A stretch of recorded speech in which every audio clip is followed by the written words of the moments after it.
EMSradio.com. EMS information for the next generation. The EMS Garage is a production of EMSradio.com. You can find us on Facebook, just search EMS Garage. You can find us on Twitter at EMS Garage. Email us, emsgarage@gmail.com, or call us, 303-720-6001. The EMS Garage.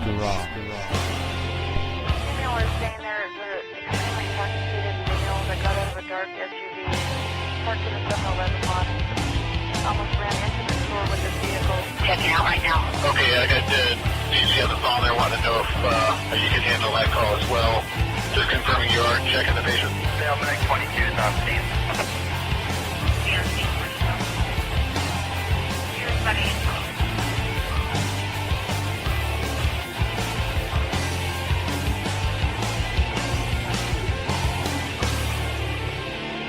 Hello and welcome to the EMS Garage / EMS World podcast, coming to you live. Well, shoot, I did it again.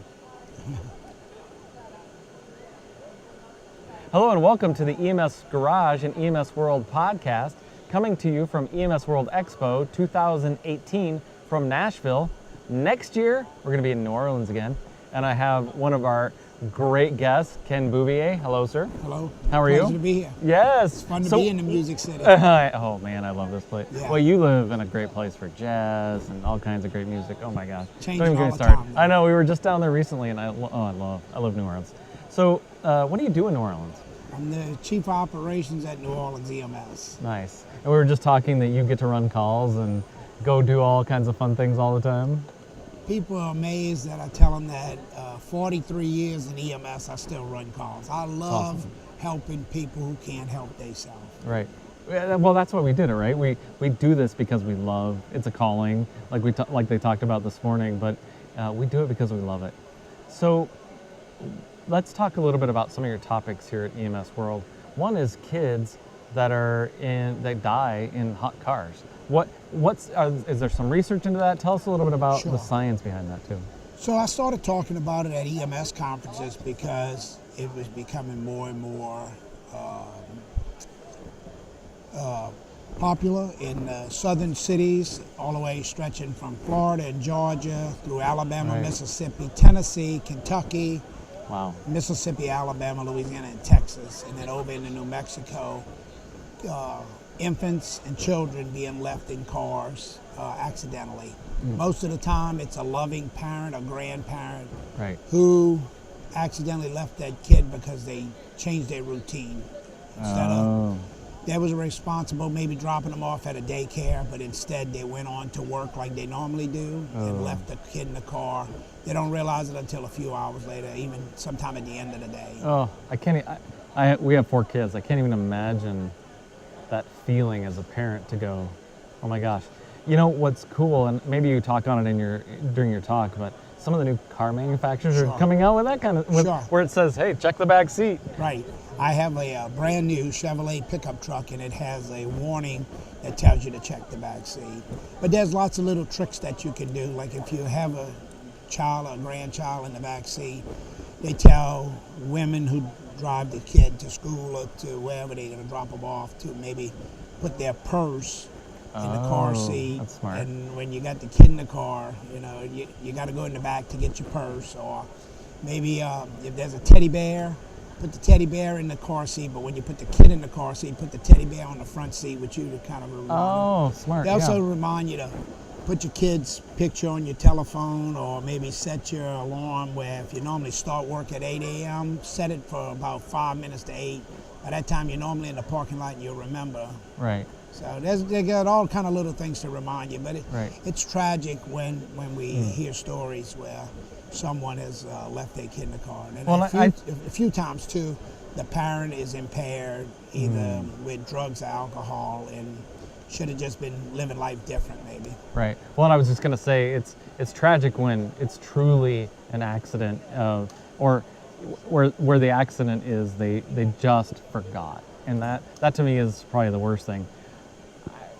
I think it's harder to have sympathy when somebody's impaired and they are just quite honestly being selfish, and Sure. and so those type of incidents, how many do you guys respond to a lot in New Orleans? No, not a lot in New Orleans, but in those southern states, there have been quite a few. Yeah. You know, we average anywhere between 30 and 50 hot car deaths a year in the United States. Wow. And it's a shame that it happens, and sometimes it happens with just an honest person that made a mistake. So besides the tricks, from an EMS perspective, what should we be thinking about as we're going on these kind of calls? Well, you know, we tell our employees, you got to be thinking right away. By the time you got the call, when you get there, if that kid's not out, break the window. Let's get that kid out immediately. Don't try extricating. Don't try popping the window in the door like with a Slim Jim and stuff. We need to just break the glass and get that kid out. It's Glass already is so incidental compared to everything else. The temperature increases very, very fast inside the car. Right. We need to get them out, get them undressed, get all of the clothing, every bit of clothing off of them, and cool them down. Put them in the shade, and try to maybe get ice packs underneath their armpits, behind their knees, behind their neck, in their groin. Try to reduce the temperature. And it's pretty interesting too when you look at, even if it's an 80-degree day, the inside of that car could be in the hundreds easily. sure. And Yeah. I mean, it's all made of glass, and that's all it does is heat up. So, moving on from cars and kids in cars, let's talk about kids and playgrounds, because that's kind of cool. And so, what are some of the interesting playground injuries you've seen? Well, Or you talk about at what least. made me start talking about these injuries in local ballparks, that's what I'm going to talk about tomorrow, was I actually witnessed a coach getting hit with a line drive baseball and hemorrhaging from the nose. Oh. And when EMS got there, EMS asked him, did he want to go to the hospital? And everybody just thought he really needs to go to the hospital. But EMS said, stop, he needs to answer the question for himself. Well, his airway was unprotected at the time. He's hemorrhaging.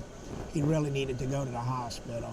So with that, I said, somebody needs to start talking about this. So then I started the research, and I looked at baseball, skateboarding, trampolines, bicycles, basketball, football, and soccer. And the number of kids that are injured in the United States, some seek medical attention in EMS and others don't. But I try to break it down by each sports category. I talk about how the injuries occur and how we should treat those injuries. I don't get into big kids. I don't get into professional football. I'm talking about calls that you get in the local ballpark. And then I also talk about injuries in the grandstand. Like if the park hasn't been well kept up, you may have wasp bites and ant bites and spider bites. And then I talk about the kids that get burned working in the concession stand and the heart attacks of the grandparents that come to watch the game. So I try to talk about all aspects of what could happen in the local ballpark and try to bring awareness to the EMTs and paramedics that the call may be serious and it probably is real or they wouldn't be calling for us. And that's what we need to remember in EMS. Number one, we're there about our patients. And I had the opportunity to train under Dr. Norman McSwain in New Orleans. And one thing Norman always said, and I try to instill it in every medic that I touch, is not everybody truly needs our help. And not every day are we going to save a life, but every day we're going to help somebody who can't help themselves. And if we just, bottom line, be nice to people and provide care to them as medics like we want to be provided when we call for service, we're going to be a whole lot better profession moving forward. That's exactly right. So when you looked at the great words, by the way, so when we look at the number of injuries, did you look, is there a common injury in all of those things you said, trampoline, skateboard? So which was the most dangerous? And which actually caused the worst injury? Did you look at any of that type of? So it's strains and sprains, and it's almost common in all of the sports. And one of the most high risk is soccer.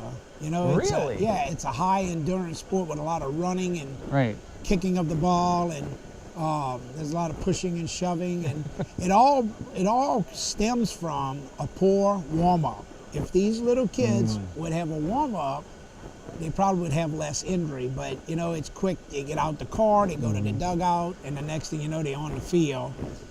They do very little warm-up or proper warm-ups, and they don't stretch their muscles real good, and the next thing you know, they pull a muscle, or they strain or sprain and break a bone and Right. stuff like that. Them kids still are not fully developed at that little age, and also the equipment too. If they're not properly fitted for equipment, Oh, if they that makes play sense. if they play in an organized sports where the park has good equipment and good funding, they're probably going to get good equipment. Right. If you play in a municipal system or a public system where they just issue stuff out, the football helmet might be way too big for that little kid. Or, I bet you never thought about this, but basketball, little kids play with the same size basketball that the grown men play with. What's wrong with that picture? That's a great point. You would think well, they'd have because a you smaller want ball. you want to play with the same size ball as the people on TV, which makes a lot of sense. So, as you're looking forward into the next 5 years in our industry, I think we've been here almost 10 years. I've seen this ebb and flow. We've talked about safety, we've talked about mental health in our providers, but as Ken Bouvier, who's been doing this in the mid 40 years now, what do you think is the next thing we gotta deal with and accomplish? I think if we take a look back at my past 43 years, we've had a lot of tragedies throughout the world. The last 15, 20 years, we've seen more and more threat to our communities, from terrorist attacks to mentally disturbed individuals who are creating violence. We know when we take these jobs, it's a very dangerous job. We never thought it would be this dangerous. We have to think big now, where before we thought things like, probably won't happen in my community. Right. When I used to give the roll call to New Orleans EMS, I would just tell them, do a good job, people are watching, deliver great service. Today when I make those roll call announcements, I have to tell them, if you see something, say something, stay vigilant. We're a soft target for a terrorist attack. To deliver good patient care, advocate for the patient always. People expect a quick response by professional paramedics. We often in this profession say we want more respect. You have to earn respect. Amen to that. Medics need to get up and prepare themselves for work, arrive on time, be held accountable for their job. When they go looking for this job, they beg for it. They say they can do all kind of things. It doesn't take long for them to get tired, feel like they're overworked and underpaid. You know that coming into this profession, we're not going to make as much as a surgeon. We're not going to make as much as a rocket scientist. No. But the greatest reward that I've had over 43 years is when you can deliver patient care to someone and see them walk out of a hospital a few days or a few weeks, even a few months later, knowing that you made a difference, that you delivered a life-saving care, that you learned in class from a competent, compassionate instructor who shared their knowledge with you, and the help of technology and textbooks today that has helped us to be better paramedics and EMTs, first responders.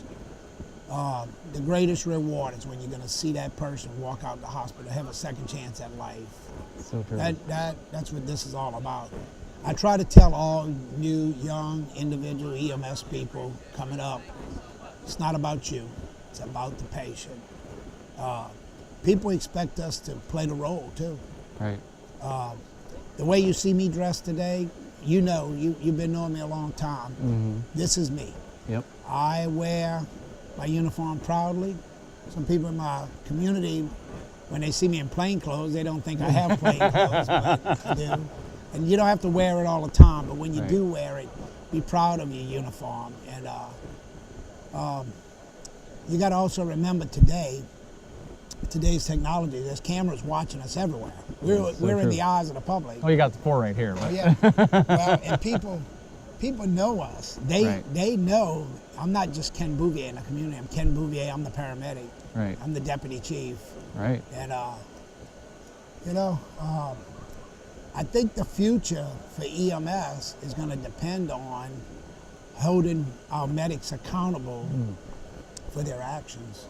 And we have to remember that the homeless, those people that are mentally challenged, they're probably some of the sickest patients we're ever going to put our hands on. Right. Some of them don't mean to be in the position they're in. Agreed. They're either addicted to drugs or have a mental problem that hasn't been corrected, and they don't know how to correct it, some of them, Right. and they don't know the resources that's available, and they don't know the route to get that help that they need. And for that reason, I think we're gonna continue to see that problem, and all we can do is help those people by reaching out, introducing yourself, tell them, I understand it's your worst day of your life, and I'm here to help you. How can I help you? Oh, Ken, wise words from a wise man. Thank you. Thank you. Oh, I love talking. I could sit and listen to you all day. Thank you for coming on. How can people get a hold of you? I'm at New Orleans EMS for only a few more months. I'm going to retire. What? Congratulations. On March 5th, I'm going on Mardi Gras Day. I've been in EMS for 43 years, and it's time for me to let somebody else do it. Congratulations. But, wow, what an honor. I'm gonna stay active in EMS, Right. speaking at conferences and helping to write a little bit. But I'm out there. You can get me on social media. I'm easy to find in New Orleans, and I don't do Facebook because I'm just too busy to do Facebook. You know what's funny is not many of us get to retire from EMS, Yeah. and thank you, because My pleasure. it gives me hope. I've only been doing it 32 years now, so not quite as long, and that's my goal, is not only that I get to, but the people behind me get to, and that we can make it a profession that we can call. We can someday hang up our hat, hang up our boots, hang up our shirt for the last time, and go, we're done. I'm just It's glad great. that I was given the opportunity to share my knowledge great. and to share my experiences with the people coming behind me, and I'm hoping that people will see that I did always advocate for the patient and advocate for the profession.